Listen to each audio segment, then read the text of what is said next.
చప్పట్లే ధరువు పాటేన ప్రాణము పాటేన గానము. పాటనే జీవితంగా మలుచుకున్నటువంటి అనేక మంది బహుజనుల కళారూపాలను ఏడ్చి కూర్చి తీరొక్క పువ్వును తీసుకొచ్చి బతుకమ్మను పెంచినట్టుగా తీరొక్క కళారూపాలతోని దండలల్ని భగవంతునికి మెడలో వేసినట్టుగా ఇవాళ అత్యంత అద్భుతంగా ఈ కానా సవతి పేరిట నిర్వహిస్తున్నటువంటి నిర్వాహకులకు మరొకసారి నేను చేతులెత్తి నమస్కరిస్తా ఉన్నాను. అసలు నాకు ఈ బహుజన కళారూపాల ప్రదర్శన చూడగానే అసలు ఒకసారి నా మైండ్ బ్లాక్ అయిపోయింది. అరే నాకెందుకు ఆలోచన రాలేదు? నేను 30-40 సంవత్సరాల నుంచి పాటలు పాడుతా ఉన్నా, ఎన్నో కళారూపాల ప్రదర్శనలు ఏర్పాటు చేసినాం. కానీ ఏ జాతులైతే సమాజాన్ని కట్టి లేపినాయో, ఏ జాతులైతే సమాజాన్ని జాగృతం చేసినాయో, ఆ సమాజాన్ని మేల్కొల్పినటువంటి కళారూపాలను బహుజనులుగా మార్చి కళా ప్రదర్శన నిర్వహిస్తున్నటువంటి ఆలోచన అనేది నిజంగా మీకు అందరికీ కూడా నేను ధన్యవాదాలు తెలియజేస్తా ఉన్నా, శిరస్సు వచ్చే నమస్కారాలు కూడా తెలియజేస్తా ఉన్నాను. ఎందుకంటే మనం చాలా మంది అమెరికా అంటే మనకు ఒక మోజు ఉంటుంది, ఇంగ్లీష్ అని. నేను అసలు అంజనను అట్లాగే ప్రసాదం చూస్తేనే పరిశాన్ అయిపోతున్నాను. ఒక్క అక్షరం నేనైనా ఇంగ్లీష్ వాడుతున్నాను, ఒక్క అక్షరం కూడా వాళ్ళు వాడారు.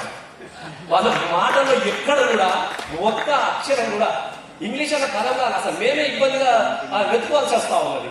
అంటే ఎన్ని సంవత్సరాలు అమెరికాలో ఉన్నా కూడా తెలుగు కళలన్నా తెలుగు సాహిత్యం అన్నా నేను ప్రసాద్ అన్న గారి గురించి పొగడడం దాన్ని నిజంగా చెప్తా ఉన్నా. వాళ్ళు ఎప్పుడు నాకు వాట్సాప్ చేస్తూ ఉంటారు.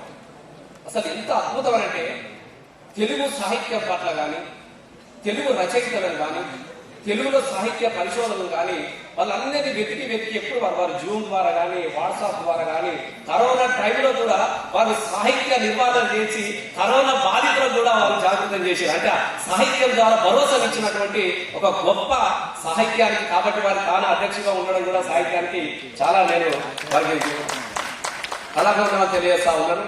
ఎందుకంటే ప్రేమలు ఉండాలి. మనకేముంటుందంటే పొద్దుస్తున్నాను. వాస్తవంగా ఒక జరిగిన చిన్న విషయం చెప్తా.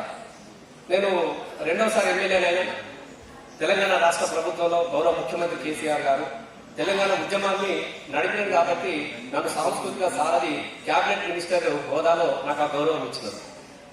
ఇచ్చిన తర్వాత ఒక 570 మందికి ప్రపంచ చరిత్రలో ఏ దేశంలో కూడా కళాకారులకు ఉద్యోగాలు ఇచ్చినటువంటి ప్రభుత్వం ఏది కూడా లేదు. మొట్టమొదటిసారిగా తెలంగాణ రాష్ట్ర ప్రభుత్వం మన గౌరవ ముఖ్యమంత్రి కేసీఆర్ గారు 25,000 వేతనంతో పాటుగా వారి కళాకారులు ఇచ్చినప్పుడు ఆ కళలను కాపాడింది కాబట్టి నన్ను చైర్మన్ చేసినటువంటి సందర్భంలో ఒకరోజు మా మానకొండూరు నియోజకవర్గానికి నేను వెళ్ళిన.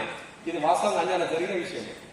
ఒక స్టేజ్ దగ్గర నిలబడ్డా, అందరిని కలుసుకుంటూ వచ్చి 4 గంటలకు ఒక బస్ స్టేషన్ దగ్గర నిలబడ్డా. నిలబడ్డ తర్వాత కాన్వెంట్ స్కూల్కి వెళ్ళినటువంటి ఒక బస్సు వచ్చింది. ఆ బస్సులో నుంచి చిన్న పిల్లలు, కిడ్స్, 3 సంవత్సరాలు 4 సంవత్సరాలు 5 పిల్లలు అందరు దిగు వస్తా ఉన్నారు. నెత్తి మీద గట్టి మోపు ఎత్తుకొని. అంటే ఊర్లలో ఒక ఫ్యాషన్ ఏంటంటే పిల్లలు ఇంగ్లీష్ మీడియం స్కూళ్ళలో చదవాలని పల్లెల నుంచి కూడా బస్సులను పెట్టి తీసుకుపోతా ఉంటారు. అట్లా నెత్తి మీద గడ్డి మోపు ఎత్తుకున్నటువంటి ఒక తల్లి నిలబడ్డాడు. అందరికి ఒక చిన్న పాప బస్సు దిగి చాలాసేపటి నుంచి తల్లిని చూడలే కదా, ఒక చిన్న పాప ఆరాటం తల్లిని చూడగానే అమ్మ అని ఉరికి వచ్చేసి గట్టిగా అనుకున్నది. ఆ తల్లిని కాళ్ళంత గట్టిగా పట్టుకున్నది. ఆ తల్లి అమ్మ అనడంతో గడ్డి మోపు కింద దించింది. ఆ పిల్లని దబా దబా దబా దబా బాధలు పెట్టింది. ఆ పిల్లలను అమ్మ అని పేరుతో వచ్చి అనుకోపోతుంటే ఆ అమ్మాయిని వంగబెట్టి తల్లి పుట్టడే కొడుతా ఉన్నది. ఆ పిల్ల అమ్మ అమ్మ అని ఏడుస్తా ఉన్నది.